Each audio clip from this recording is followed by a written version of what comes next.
Hey guys, welcome back to Limit Breaker Fitness. Monty here again.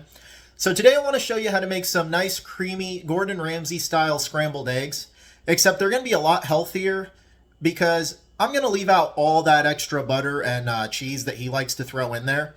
Now, I'm not here to criticize Gordon Ramsay. He obviously is a better cook than me, but our goals are a little different than his, okay? We want to make sure we're getting a great meal that's also good for us. And I found a way to replicate that I'm going to share with you today. And they're going to be creamy, they're going to be rich, they're going to be decadent. And all we need is salt and eggs. Now, eggs cook at a very low temperature. So what we're going to want to do is we're going to want to use a bain-marie to cook these eggs. Now, a bain-marie is just a fancy French term for double boiler. And the reason why I'm using the term bain-marie is because I want to look like I know what I'm doing, okay? If you guys think I know what I'm doing, hit the like button. Anyway, so let me show you what we're going to need for this. First, we're going to need a glass heat-proof bowl, and we're going to need a pot. Now, this pot, we're going to fill it up with about 1.5 to 2 inches of water, bring it up to a simmer, and then we're just going to put the bowl over it. So, let's head on over to the sink, and we're going to fill this up with some water. And not too much. Try and fill it with hot water. It'll come up to temp a little quicker. So we're going to fill that up, and we're going to place it on a high heat to start because we want to bring it up to almost a boil, and then we're going to bring it down to a simmer. That should be good right there. Head on over to the sink here. You know, this is quite difficult, trying to do this one hand and film at the same time. But it's all right. I do it for you guys. There you go. Nice high heat. Let's center the pot. All right. Now we're going to head back over while that goes. And, of course, I got my eggs. I'm going to be using 4 eggs today. I have a little bit of mint that I'm going to put in at the end. Now, Gordon likes to use chives. I like chives, too. They have a very mild, oniony flavor. But I don't have any chives today. And, of course, we want to use some salt. Now, you can also put some pepper and some other stuff in here, but I'm going to do it nice and simple today. I'm going to crack our eggs into here, one at a time. And when you're cracking eggs, you always want to crack it on a flat surface. And, whoop, oh, that one got destroyed. Oh, now I got some shells in there. So, when you get some shells in there, what you want to do is take another shell, see I got here, and then just use that to scoop the shells out of there. If you try and get it with your fingers, you're gonna struggle, all right? There's some, I don't know the science exactly behind it, but something about hydrophobic and hydrophilic, whatnot. But your fingers, when you get them in there, they're just gonna glop around and they're not gonna get it. We got the last egg here. Crack that in. Nice, nice. All right. Check and make sure there's not any shells. You guys see any shells in there? Oh, I see one. See that? No. I'll try and pick it up. See how it... Nope. Nope. It's just running away from me. Kind of like with most of the women in my life, right, guys? I'm just kidding. I'm just kidding. But... we get this other shell, and... oh, almost had it. There we go. Come on, little guy. Try not to break this other shell into there. There, we'll use a different one. And I drop yet another one in there. Whoop, whoop, whoop, whoop, whoop, whoop. There we go. We got it. All right. It's a little harder when you're trying to do this stuff one-handed. All right, so now I'm going to go ahead and put our salt in. Now, there's 2 camps when it comes to salting eggs. One camp, you get a paper towel here. One camp says never salt them before cooking. Another camp says to go ahead and salt them first. So what we want to do with this is we're trying to form some incredibly small curds. And the salt's actually going to help with that. See, what happens is when you're cooking eggs, just go ahead and give these a whisk. all those proteins that are in there, they coagulate and denature, and they form these long protein strands. And the longer those strands are, the less tender the eggs are going to be. And we want these eggs to be incredibly tender. We want super small curds. That's why we're going with the double boiler, because that gentle heat is going to allow us to form those really small protein strands in the mix, and it's going to make it nice and rich and creamy. And what's nice is when we do this, go ahead and give that a little more whisk. What's nice is when we do it like this is it's very easy on the digestive system. So this makes a great bulking meal. Right now I'm using 4 eggs. You could do this with any amount of eggs, and you get a lot of nice protein, a lot of nice fat in there, and it's really easy on the stomach, and it won't make you feel like bloated or anything like that. There we go, that's pretty good. We'll put that over to the side there, all done with our whisk. Let's come on over and check on the water. There we go, that's coming up, nice simmer, not a roaring boil, just a nice little simmer. Go ahead, turn that down just a little bit. All right, now let's grab our glass bowl here with our eggs. We're just gonna go ahead and set this right on top there. Make sure our heat's not too high.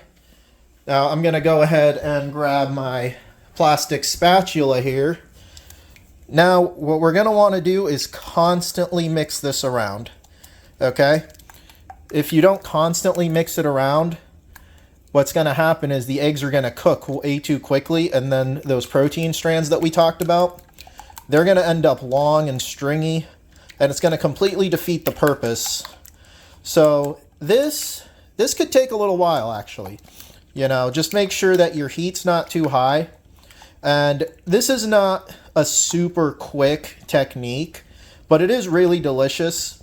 And it helps us get something nice and rich, you know, maybe satisfy that craving without really having to add a bunch of extra calories. So I'm going to do this for a little while, probably, I don't know, I'd say 7 to 10 minutes to start. And notice how it's already starting to get thicker. See that? There we go. Not too high on the heat. Nice medium heat. Just keep a simmer going and keep stirring.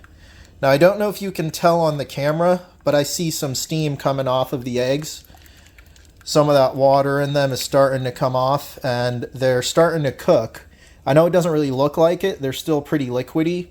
But you want to make sure you're constantly stirring, and you really keep a good eye on this, because it'll go from starting to cook to fully cooked incredibly quick. So like I said before, eggs cook at a very low heat. So we want to make sure that we keep an eye on this and we maintain full control over our temperatures. So I'm going to shut up for a little while. Just going to stand here and stir. I'm going to have the puppy staring at me like, what are you doing? Why are you just standing there? But, okay. We'll just keep an eye on this, and I'll be back in a little bit, guys.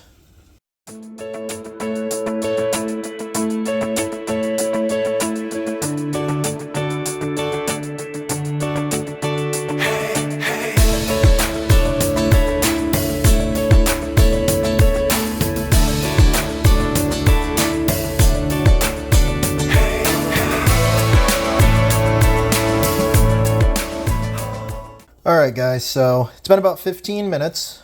I took the eggs off. Now, there's still a lot of residual heat in the bowl here, so you want to make sure you give it a little mix, even after you take it off a little bit. We don't want all that hard work to go to waste by letting it just firm up at the very end. Now, notice I got a lot of egg here on the side. That's kind of the one drawback to this, is that you're going to lose about an egg or so worth of scramble. And that's just the nature of this. When you're doing the whisking, the mixing constantly, you're going to have it splash up the sides. It's going to congeal. But that's okay, because if you take a look now, that's completely cooked. See? Those eggs are completely cooked, and they're so creamy. We've taken advantage of all the natural fat that's in there, and we've made sure that we've got incredibly small curds. There's a few large ones in there, you know, that's always going to happen, but hey, it's way better than adding half a stick of butter and like a cup of the goat cheese that Gordon likes to do. Is it going to be quite as tasty? Probably not. I mean, I hate to say it. Actually, I don't hate to say it. Butter is freaking delicious. So I got here a couple of nice pieces of toast that I'm going to put it on. Just grab me a plate. Don't mind the mess. Had some people over the other night, but just take that toast off. I haven't had much of a chance to clean yet. And I'll tell you what, this is so much harder with one hand. But if you prefer the videos like this instead, where I'm kind of babbling the entire time, then let me know in the comments. All right? So we'll go ahead and grab the rest of this, put it on the toast here. All right, I'm going to set you guys down for just a moment because I got to scrape out this bowl. I'll be back in a second. All right, guys, take a look at that. How good does that look? Definitely worth all the hard work, I'd say. Look at that. Beautiful. Now, how does it taste? Let's see. Cheers.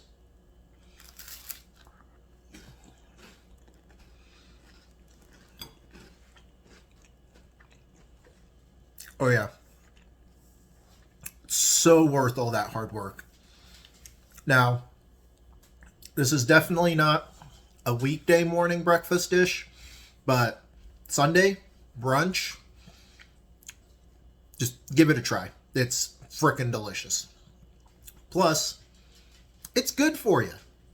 Want to know how? Because I have the calorie and macro breakdown right here. So let me read it off for you guys. In total, this is going to be 370 calories with 29 grams of protein, 20 grams of carbs, 20 grams of fat, and 6 grams of fiber. Now, the toast that I put it on, it's some low-calorie Sara Lee bread. That's the kind I like. Use whatever kind of bread you want. If you're trying to bulk, definitely use something with a little more calories. And this is such a great meal, especially for bulking. Because you can get a lot of eggs in, and it's not going to feel like a lot on your stomach. It's going to be easily digestible, perfect for before a workout, after a workout, really, whenever. Notice I added some fresh mint to it. That mint adds so much flavor because it cuts through the richness with that freshness. Also, use whatever kind of herb you want, though. I used mint. Gordon likes chives, dill, any kind of soft herb, parsley. They'll all go great. And that's all I got for you guys. Let me know in the comments if you prefer this style of video. I know it's a little longer than when I do the voiceovers, but it's also a lot less work for me, so I can probably pump out a lot more if you do like it like this. Anyway, like, share, subscribe, notification bell, hit the comments. Let me know what you want to see next, any questions. And like always, I'll have my email there. Send me an email. We can get you started with a training program and meal plan and everything. I can lay stuff out for you step by step every week, have you ready to go, knowing exactly what you're going to do. And everything's going to be based on your goals. So send me that email. It's right there. Link's also down below. I look forward to hearing from you guys. And, well, that's really all there is to it for today. See you next time. Bye.